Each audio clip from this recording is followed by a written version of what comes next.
Semoga masih ada yang ingat saya. Nama saya Agustinus Guntoro, SCY. Baiklah, tema yang merupakan hasil diskusi saya dengan Ibu Regina agak aneh sebetulnya ya. Ini seperti judul lagu dangdut ini. Seperti mati lampu ya sayang. Jadi intinya sebetulnya nggak penting tentang judulnya yang agak aneh.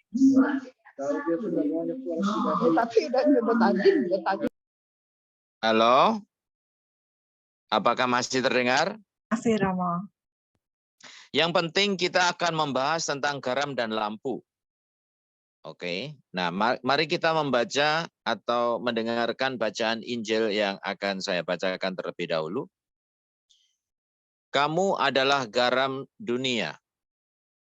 Jika garam itu menjadi tawar, dengan apakah ia diasinkan? Tidak ada lagi gunanya selain dibuang dan diinjak orang. Kamu adalah terang dunia. Kota yang terletak di atas gunung tidak mungkin tersembunyi.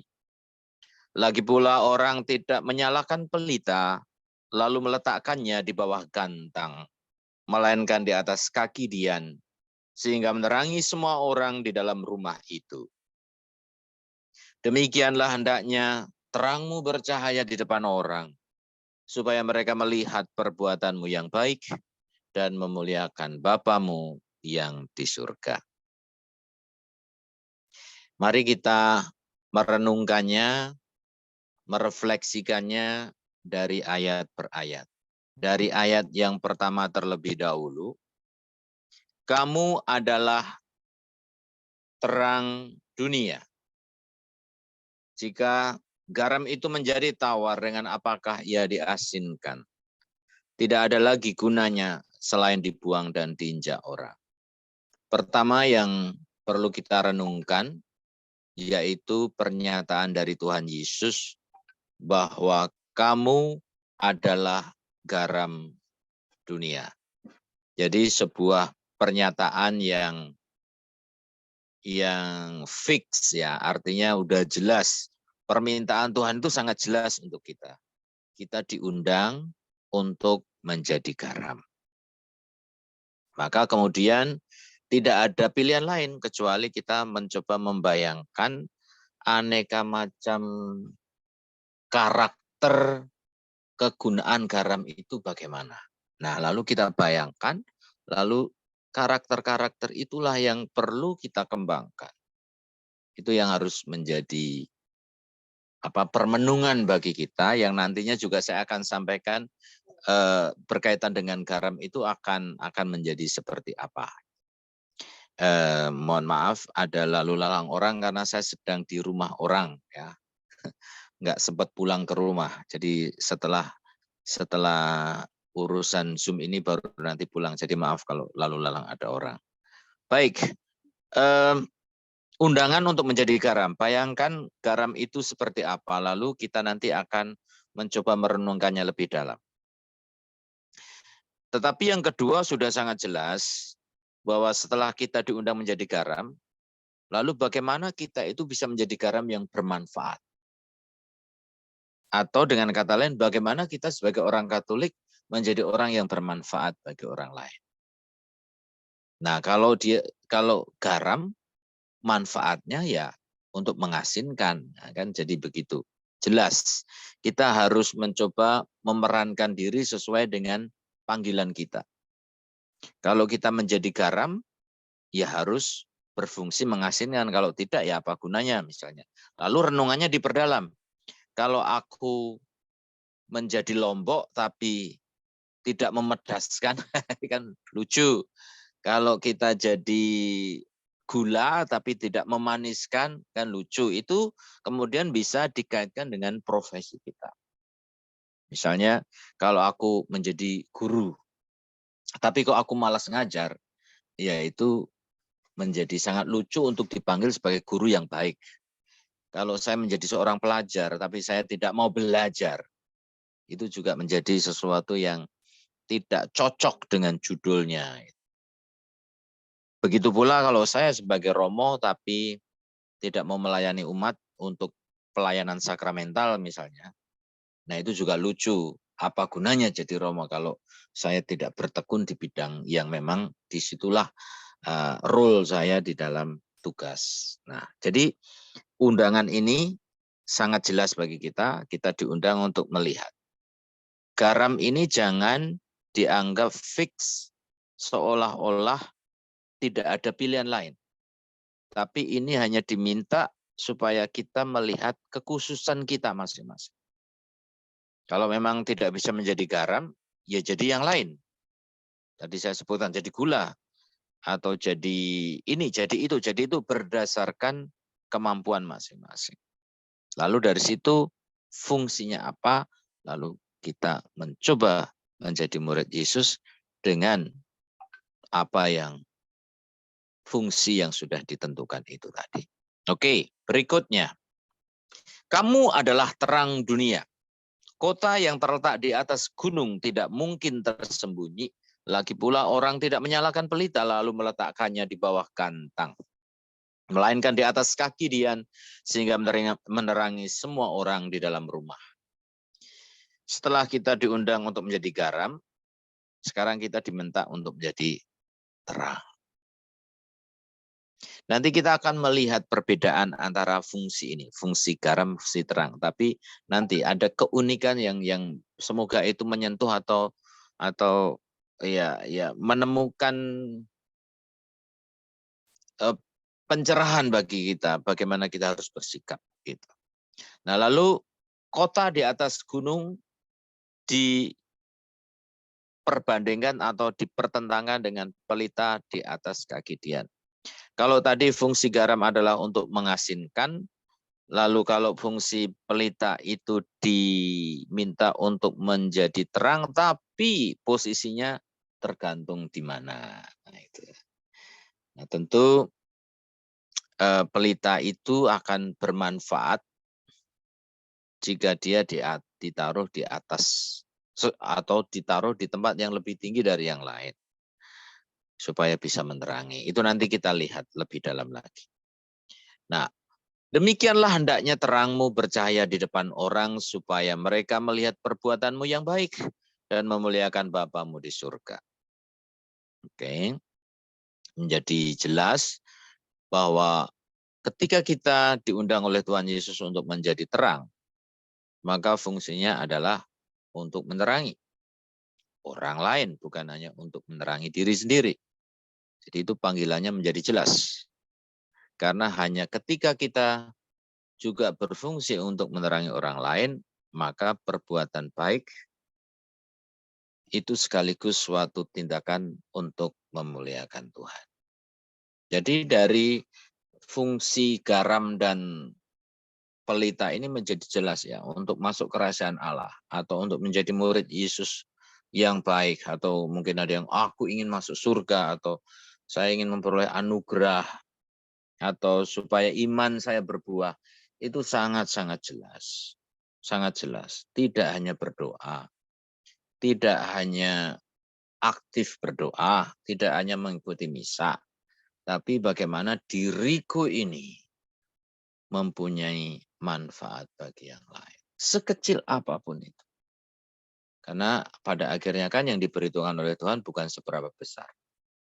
Kalau seorang presiden bisa berbuat lebih banyak dari kita, tidak berarti lebih hebat dibandingkan seorang anak kecil yang hanya bisa memberikan bantuan, memberi minum terhadap temannya misalnya.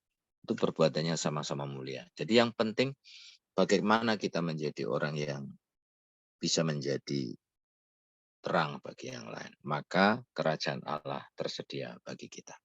Nah, sekarang kita akan lihat secara khusus satu persatu. Pertama, kita mengulik tentang garam dengan aneka macam fungsi dan karakternya. Garam sangat penting untuk kehidupan secara umum. Rasa asin adalah salah satu selera dasar manusia. Garam adalah salah satu bumbu makanan tertua dan paling ada di mana-mana. Dan Nah, ini salah kalimatnya. Dan pengasinan adalah itu tidak ada. Tapi intinya saya mau mengatakan bahwa garam itu sangat penting bagi kehidupan kita, kebutuhan dasar kita pada umumnya. Nah, maka tantangan bagi kita adalah bagaimana kita menjadi orang yang secara basic atau secara mendasar bisa mempunyai pengaruh bagi yang lain. Mempunyai pengaruh bagi yang lain itu memberi pengaruh, memberi rasa, itu adalah identitas garam. Maka ketika kita menjadi orang Katolik tidak mampu memberikan pengaruh, tentu pengaruh yang baik ya. Ya, sebaik apapun kita, ya ada sesuatu yang salah itu.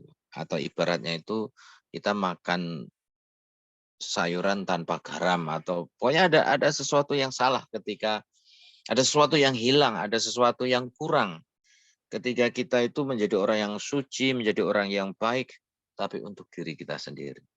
Tidak memberikan efek bagi yang lain. Itu yang sangat penting ya.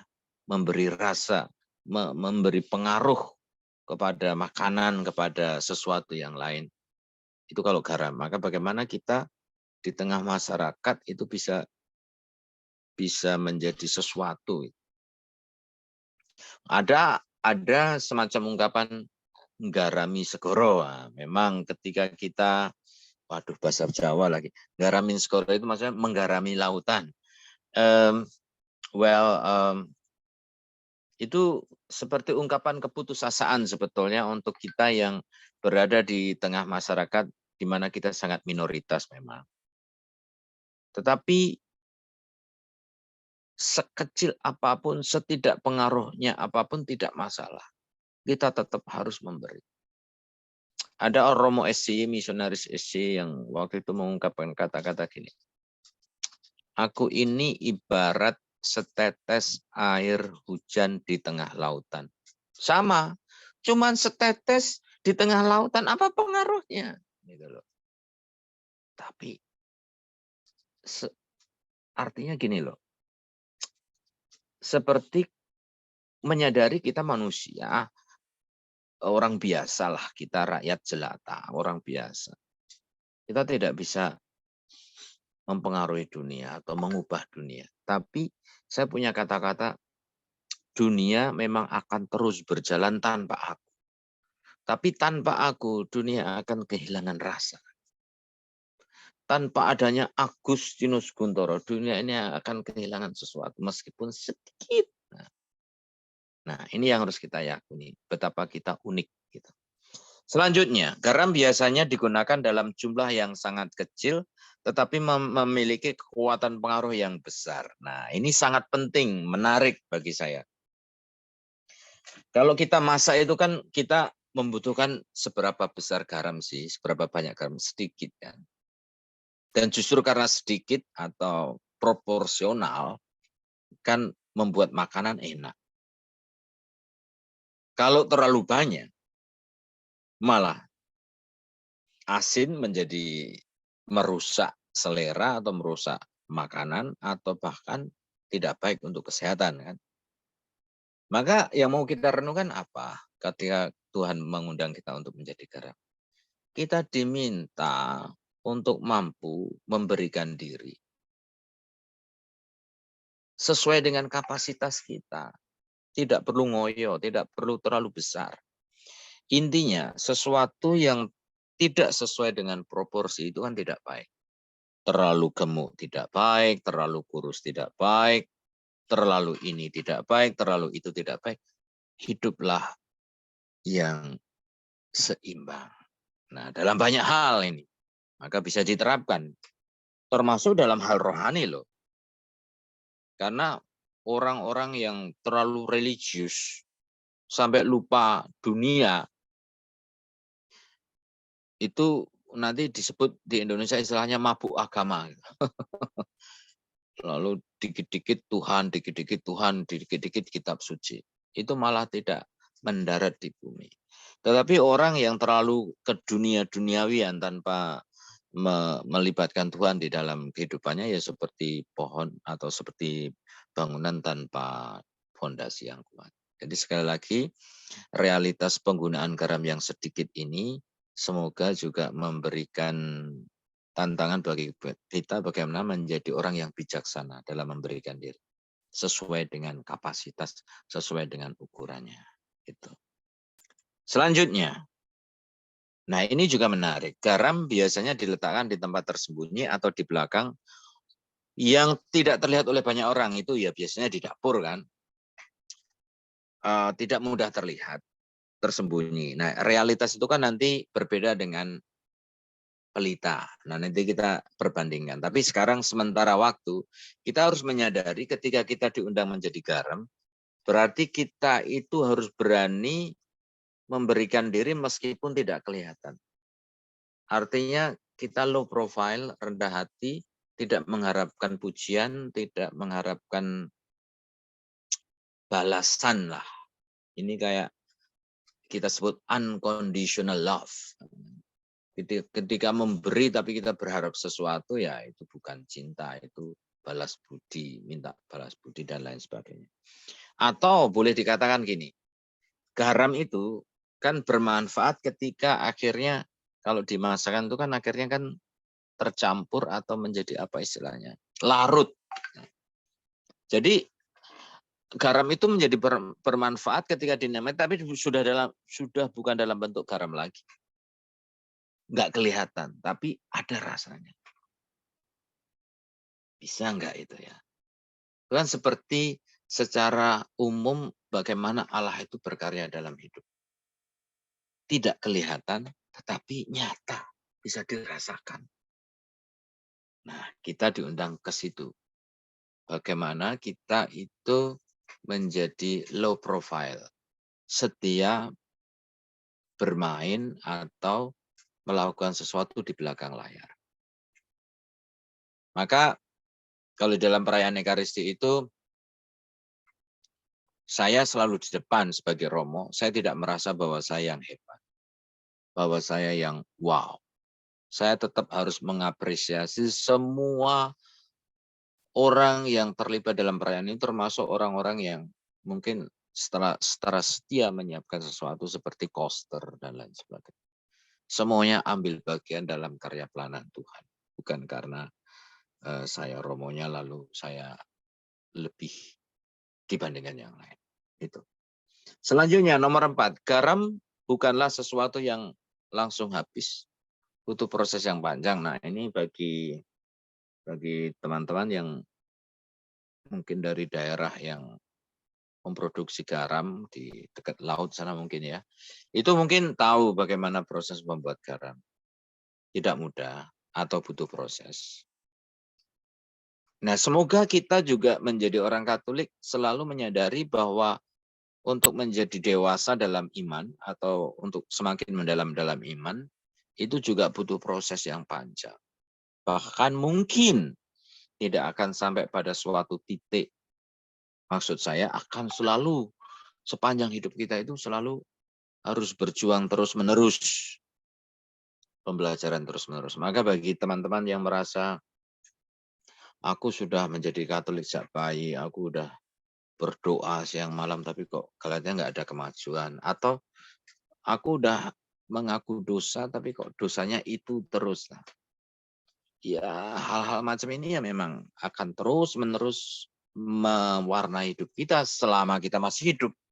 Karena kita memang orang-orang berdosa atau orang-orang biasa.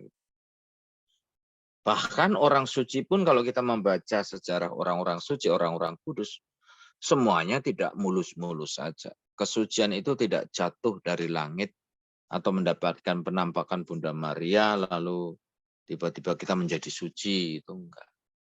Semuanya butuh perjuangan. Selanjutnya, garam menjadi semakin bermanfaat dengan adanya jenis bumbu masak yang lain. Nah, ketika kita diundang menjadi garam, itu artinya kita juga diundang untuk menyadari bahwa kita itu hanya mempunyai 1 atau 2 fungsi saja. dalam hidup ini. Tuhan kan tidak mengatakan, kamu adalah everything. Enggak, kamu adalah garam. Nah, garam itu kan baru salah satu penyedap rasa. Masih dibutuhkan penyedap rasa yang lain agar makanan menjadi enak untuk dimakan. Maka menyadari karakter yang nomor 5 ini, tidak bisa tidak bahwa kita diundang untuk berkolaborasi, untuk bekerjasama, untuk memperhitungkan orang lain di dalam hidup kita. Bahwa kita itu bukan segala-galanya. Semuanya butuh keterbukaan hati untuk saling mengisi.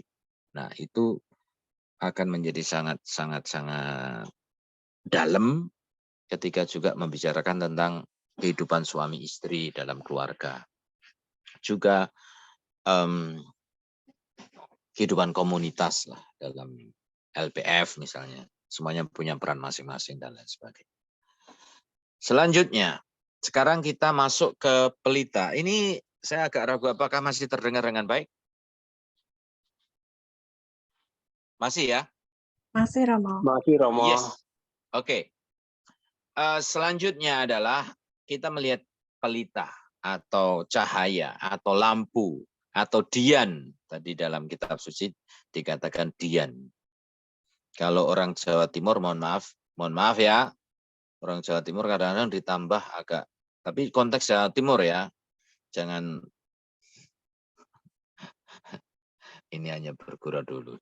Orang Jawa Timur kalau ngomong kan dian, cuk. Nah, itu hanya guyon saja. Tapi maksud saya dian, lampu yang mau kita bahas. Cahaya adalah agen alami, adalah sarana atau instrumen alami yang merangsang penglihatan dan membuat segala sesuatunya terlihat. Misalnya ruangan itu diterangi oleh sejumlah lampu kecil atau lilin. Nah, ini sebetulnya ya mohon maaf juga. Saya itu sedang presentasi ini atau sedang mengikuti Zoom ini tidak di rumah dan saya lupa membawa PPT saya yang final ini sebetulnya yang mentah ini. Tadi itu saya kasih yang aslinya itu ada lampu-lampu dengan gambar-gambar. Jadi ini saya lupa bawa. Nah, ini yang mentah, tapi kita bicarakan terus saja. Misalnya ruangan itu diterangi. Fungsinya adalah cahaya itu adalah membuat kita bisa melihat sesuatu. Nah, pertanyaannya adalah kalau Tuhan itu mengundang kita untuk menjadi cahaya, maka secara otomatis kita itu pantas disebut cahaya ketika kita bisa membuat orang lain bisa melihat. Kembali lagi soal fungsi. Misalnya bagaimana mungkin cahaya disebut cahaya ketika dia tidak memberikan cahaya bagi yang lain. Jadi sekali lagi ketika kita diundang untuk menjadi cahaya, ya tentu undangannya atau tantangannya adalah bagaimana kita menjadi orang yang bisa membantu yang lain, bisa melihat sesuatu, bisa melihat objek. Nah, maka kemudian yang paling penting adalah bagaimana kita bermanfaat bagi yang lain. Selanjutnya, kita juga bisa berbicara tentang pelita ini, tentang matahari, bulan, dan bintang. Nah, yang mau saya katakan di sini adalah, bagi saya, sejauh ini sesuai dengan ilmu pengetahuan yang ada ya, kecuali suatu saat ternyata itu salah. Matahari itu kan sumber energi, sumber cahaya yang utama. Sementara bulan dan bintang itu kan hanya memantulkan cahaya matahari. Maka berbicara tentang matahari, bulan, dan bintang, yang mau saya katakan adalah kita menempatkan Tuhan Yesus sebagai matahari. Sebagai sumber cahaya itu sendiri. Satu-satunya sumber. Nah, kemudian kita memerankan hidup kita sebagai bulan dan bintang yang hanya sekedar memantulkan. Artinya kita itu bercahaya bukan dari diri kita sendiri, tapi sekedar menyalurkan atau Tuhan setelah memberikan sesuatu pada kita, maka bagaimana kita terus berbagi pada yang lain. Ketika saya ditabiskan sebagai Romo, saya memilih moto, aku adalah pokok anggur dan kamu cabang-cabang. Akunya itu Tuhan Yesus. Jadi saya menempatkan diri sebagai cabang, maka cabang tidak akan berbuah tanpa ada keterkaitan, kesatuan dengan si pokok anggur. Nah, maka menjadi sinar sebagai bulan dan bintang pun kita juga tidak akan bersinar tanpa ada koneksi keterkaitan dengan matahari itu sendiri. Oke. Selanjutnya yang ketiga, cahaya akan lebih berguna ketika ditempatkan di posisi yang tepat. Dalam hal ini, ia harus berada di tempat yang tinggi dan berlawanan, dan itu berlawanan dengan tempat garam itu berada. Nah, ini yang menarik. Tadi garam kan di tempat tersembunyi. Terus saya mengatakan pemain belakang layar lah. Nah, cahaya itu kan justru harus ditempatkan di tempat yang tinggi. Nah, lalu refleksi saya itu, ada teman-teman kita yang memang diberi amanah untuk menjadi pemimpin, untuk menjadi cahaya. Maka kalau memang kita dipercaya untuk itu, ya harus bermanfaat, maka harus di atas. Tapi di atas itu bukan karena ingin dilayani atau bukan karena ingin show off saya besar, tapi supaya saya bisa lebih bermanfaat bagi yang lain.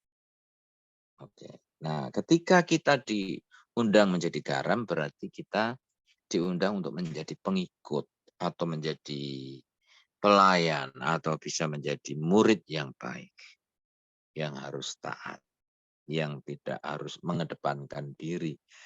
Seperti attitude-nya si Santo Yohanes Pembaptis yang kata-katanya indah, selalu saya mengingatnya, biarlah Tuhan Yesus menjadi besar dan aku semakin kecil. Nah, itulah realitas garam yang harus kita usahakan. Selanjutnya, kita atau bukan kami, kita bisa merenungkan pelita itu kaitannya dengan siang dan malam. Kalau siang, nah ini saya bicara tentang lampu sekarang, tentang Dian ya. Kalau kita bicara tentang lampu, kalau itu di siang hari itu kan ya tetap kelihatan sih, tapi akan manfaatnya tidak begitu besar. Tapi akan besar ketika malam. Malam itu bahkan lilin yang kecil pun akan memberi terang. Maka apa yang bisa kita renungkan? Ini menurut saya sangat menarik. Siang itu kan sering diibaratkan perlambang Allah itu sendiri atau surga atau jalan kebenaran lah. Sementara malam atau gelap itu seringkali dikaitkan dengan situasi dosa. Situasi di mana kita dikuasai oleh setan. Tapi justru kita akan menjadi cahaya yang bermanfaat ketika kita mampu menjadi terang di tengah malam. Artinya apa? Artinya tantangannya adalah bagaimana kita itu bisa bercahaya di tengah-tengah lingkungan yang sedang berdosa, yang sedang tidak taat, yang sedang bermasalah. Kalau kita percaya di siang hari, apalah, nggak begitu ada gunanya. Tapi kalau malam hari ada gunanya. Maka sekali lagi ini menjadi tantangan bagi kita. Karena seringkali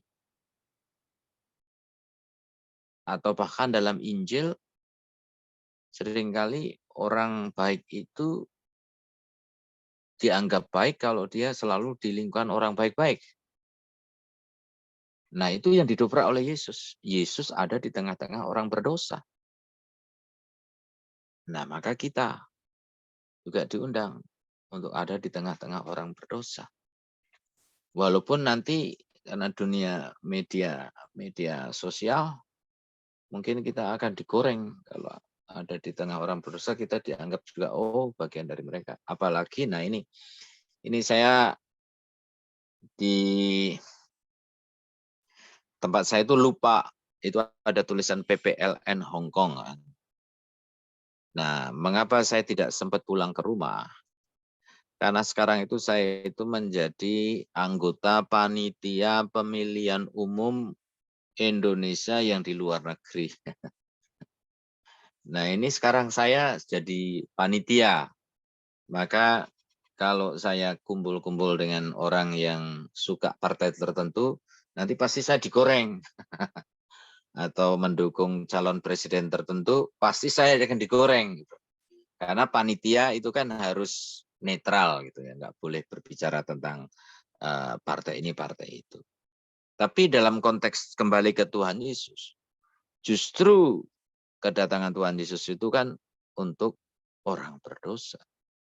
Injil kemarin dia datang untuk perempuan Samaria. Berdua itu. Para muridnya juga ketika datang heran, gitu loh.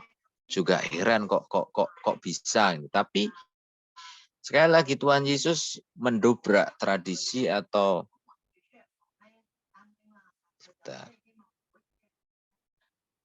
ada gangguan. Nah, oke. Jadi itulah yang menjadi persoalan bahwa seringkali dalam masyarakat itu kita itu langsung dicap ketika kita berada di tengah-tengah lingkungan yang seperti itu. Tapi sekali lagi kita diundang untuk bisa bukan kok terus melawan budaya yang ada di sekitar kita, tapi bagaimanapun juga kita harus tidak mengikuti apapun yang ada di lingkungan begitu saja. Kita harus melawan arus sedikit banyak gitu, walaupun tidak boleh frontal. Selanjutnya, berbicara tentang energi, bayangkan tanpa cahaya sebagai energi, bagaimana kita bisa hidup? Energi itu maksud saya ya tenaga listrik yang bisa untuk bukan hanya penerangan, untuk masak, untuk menghangatkan air, untuk mandi dan lain sebagainya. Bayangkan. Saya sekitar beberapa tahun yang lalu itu di Makau, saya waktu itu di Makau itu ada angin topan sampai listrik mati, apa namanya, air tidak jalan itu 3 hari. Wah, luar biasa suffering.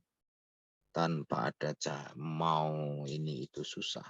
Nah, di Jakarta waktu itu mungkin Bapak Ibu saudara-saudari mendengar ada seorang ibu yang ditemani anaknya di rumah mewah tapi tidak ada listrik dan airnya bertahun-tahun. Wah, luar biasa mereka.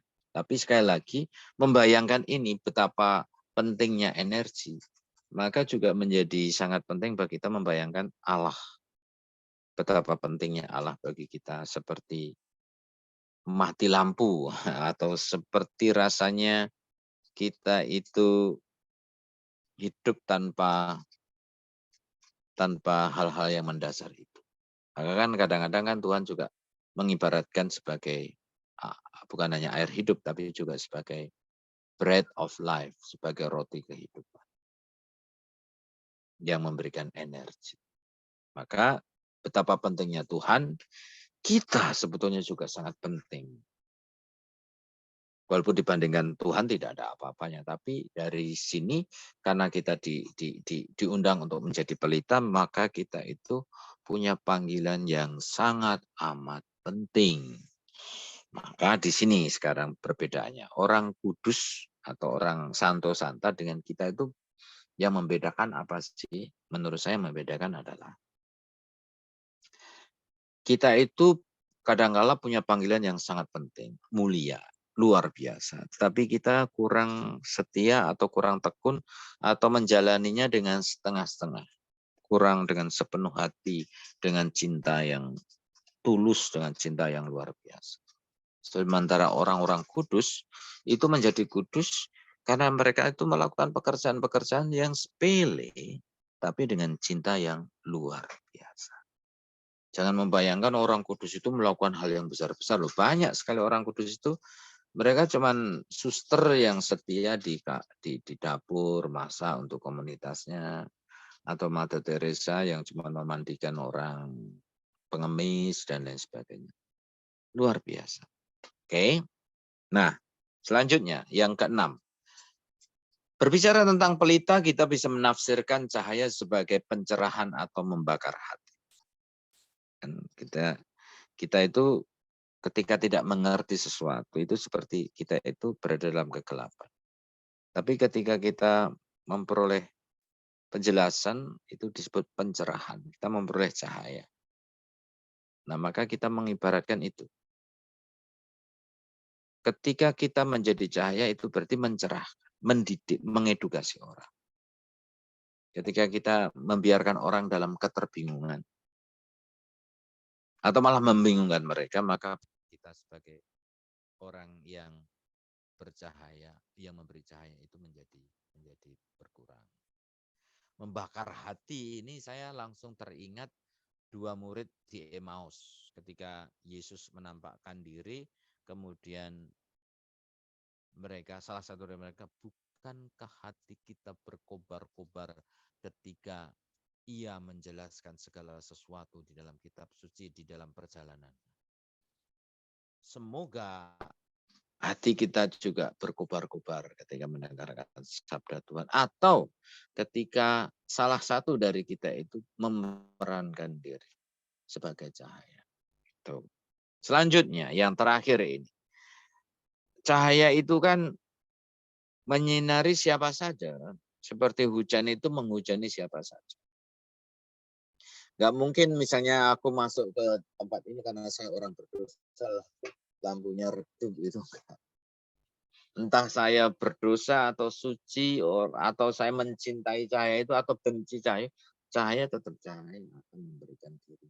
Nah itu saya langsung teringat cinta Tuhan itu seperti unconditional love. Cinta tanpa syarat. Gak peduli kita itu baik atau jahat, kita diberi.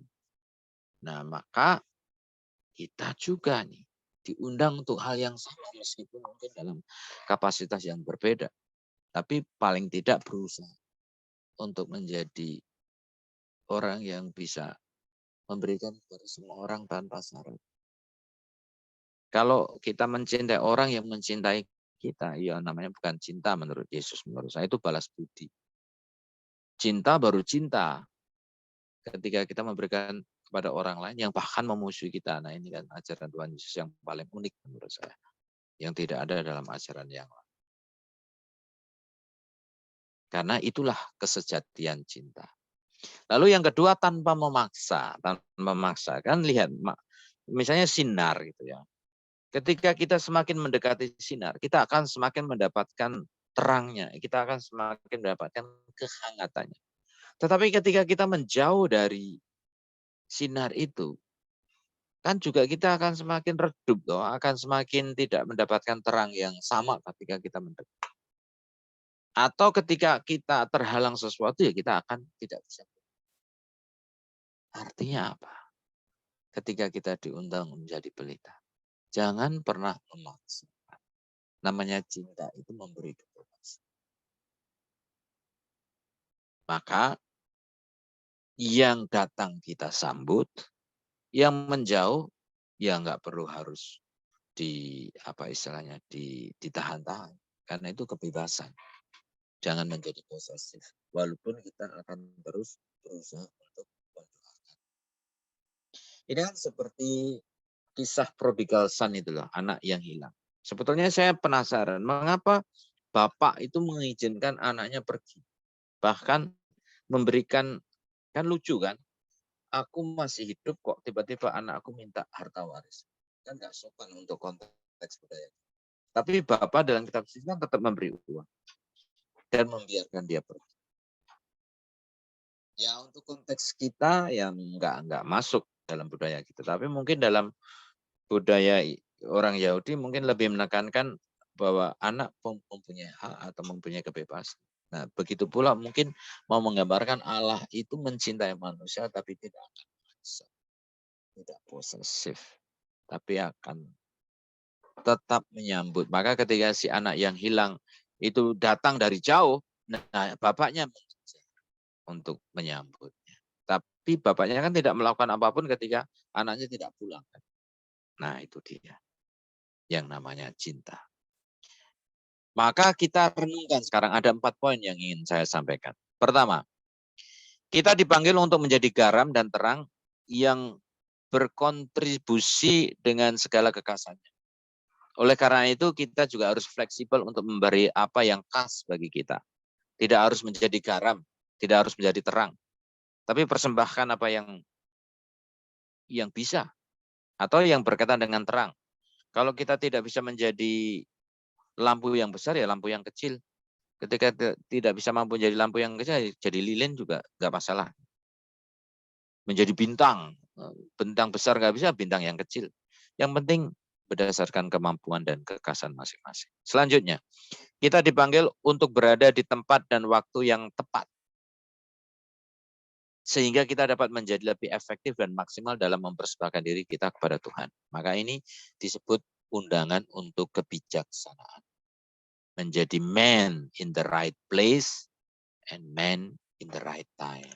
Kadang-kadang kita itu menjadi orang yang baik, tapi karena berada di tempat yang salah, sehingga tidak efektif manfaatnya. Nah, maka ini penting bagi kita belajar bijaksana. Selanjutnya, kita dipanggil untuk tidak menjadi segalanya. Karena semua atau segalanya yang ada, maksud saya karena semuanya ya Allah itu sendiri yang punya. Yang paling penting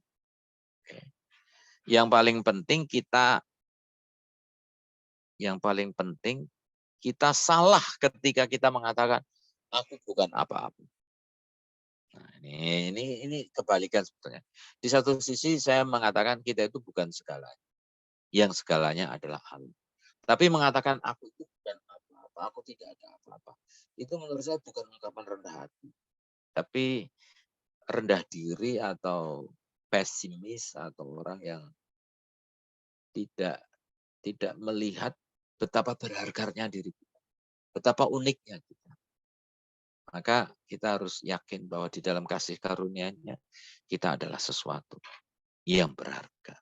Oke, selanjutnya yang keempat. Tuhan tidak akan memperhitungkan seberapa banyak yang kita lakukan untuk, tetapi seberapa besar kasih yang Anda miliki untuk melakukan sesuatu yang tidak peduli seberapa kecil itu. Jadi sekali lagi ukurannya bukan hasil. Bukan hasil. Ini kalau saya memberi renungan kepada anak-anak sekolah biasanya gini. Anak yang baik itu bagaimana? Atau student yang berhasil itu yang bagaimana? Yang nilainya tinggi atau yang nilainya pas-pasan tetapi dia caranya bagaimana? Orang yang nilainya tinggi tapi mencontek, apa manfaatnya? Orang yang nilainya pas-pasan tapi hasil kerja keras dan jujur dalam ujian, itu yang berharga. Maka kan kalau kita lihat nilainya, kan akhirnya bukan seberapa besar, tapi soal upaya, proses itu yang paling penting. Maka itu yang bisa saya sampaikan. Monggo kalau ada yang mau menanggapi, ada yang mau sharing, kesaksian, atau tidak setuju dengan renungan saya, silakan. Mari kita berdiskusi. Terima kasih. Terima kasih Romo untuk renungan malam hari ini. Dan terima kasih untuk closing statement-nya yang telah Romo berikan. Saya kira Bapak Ibu semua sudah cukup jelas dengan renungan malam hari ini. Kita semua dipanggil menjadi garam dan terang, dipanggil sesuai dengan kemampuan kita dan memberikan pengaruh yang baik bagi orang-orang sekitar kita.